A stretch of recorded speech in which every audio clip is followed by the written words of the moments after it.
মাননীয় স্পিকার, আজকের এই সংসদটি একটি অনন্য বৈশিষ্ট্যর সংসদ, যে সংসদে 219 জন নতুন সংসদ সদস্য, এর মধ্যে সংসদ নেতা মাননীয় প্রধানমন্ত্রী নিজেও প্রথমবারের মতো নির্বাচিত হয়ে এসেছেন এবং মাননীয় বিরোধী দলের নেতা তিনিও প্রথমবারের মতো সংসদে নির্বাচিত হয়ে আসছেন। আমি নিজেও প্রথমবারের মতো নির্বাচিত হয়ে এই সংসদে এসেছি। এই সংসদে 219 জন নতুনের মধ্যে আমাদের বিএনপি থেকে নির্বাচিত 146 জন নতুন সংসদ সদস্য হিসেবে আমরা নির্বাচিত হয়ে আসছি। রাষ্ট্রপতি ভাষণের ওপর আলোচনার পূর্বে আমি যেহেতু বগুড়া থেকে নির্বাচিত, বগুড়ার দু একটি কথার আলোচনায় না নিয়ে আসলে বগুড়ার মানুষের কাছে জবাবদিহি করতে হবে মাননীয় স্পিকার। এই কারণে আমি প্রধানমন্ত্রীর উপস্থিতিতে মন্ত্রী পরিষদের সদস্যদের বলতে চাই, বগুড়া জেলা বিগত 19 বছর উন্নয়ন বঞ্চিত একটি জেলা।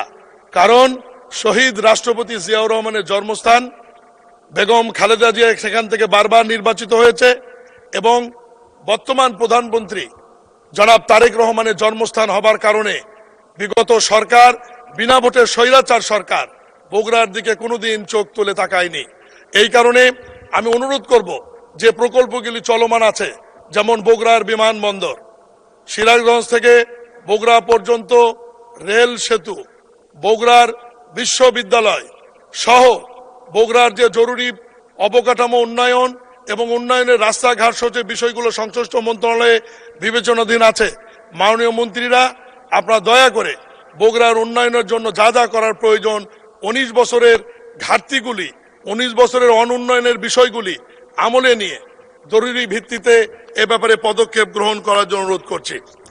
আজকের এই মহান সংসদে আমি দাঁড়িয়ে একটি কথা বলতে চাই, মাননীয় প্রধানমন্ত্রী দূরদৃষ্টিতা। মাননীয় স্পিকার, আপনাকে নিয়োগ, আপনি ওই চেয়ারে বসে আছেন মানে 1971 বসে আছে। আপনি হচ্ছে বীর মুক্তিযোদ্ধা, বীর বিক্রম। আপনাকে দেখলেই অনেকের ভালো লাগবে, অনেকের হয়তো ভালো লাগবে না, কিন্তু আপনি 1971 সালকে রিপ্রেজেন্টেটিভ করছেন এই মহান সংসদে দাঁড়িয়ে। এই ক্রেডিট বিএনপির এই কারণেই, মহান স্বাধীনতার ঘোষক শহীদ রাষ্ট্রপতি জিয়াউর রহমান মহান স্বাধীনতার ঘোষণাই করেননি, উনি যুদ্ধ করেছেন এবং যুদ্ধ করে এই দেশটাকে স্বাধীন করার ব্যাপারে ভূমিকা রয়েছেন।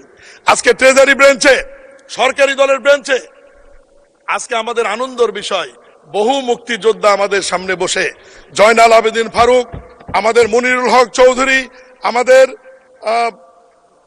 স্বাস্থ্যমন্ত্রী সাখাওয়াত হোসেন বকুল সহ অ্যাডভোকেট ফজলুর রহমানের মতো প্রথিতযশা স্বনামধন্য মুক্তিযোদ্ধা, আজকে গয়েশ্বরচন্দ্ররা, ইকবাল হাসান মাহমুদ টুকু সহ অনেক প্রথিতযশা স্বনামধন্য মুক্তিযোদ্ধা আজকে সরকারি দলের বেঞ্চে উপস্থিত,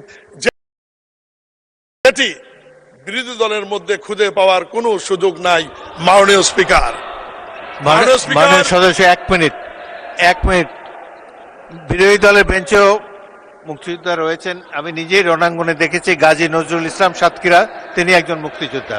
প্লিজ কন্টিনিউ।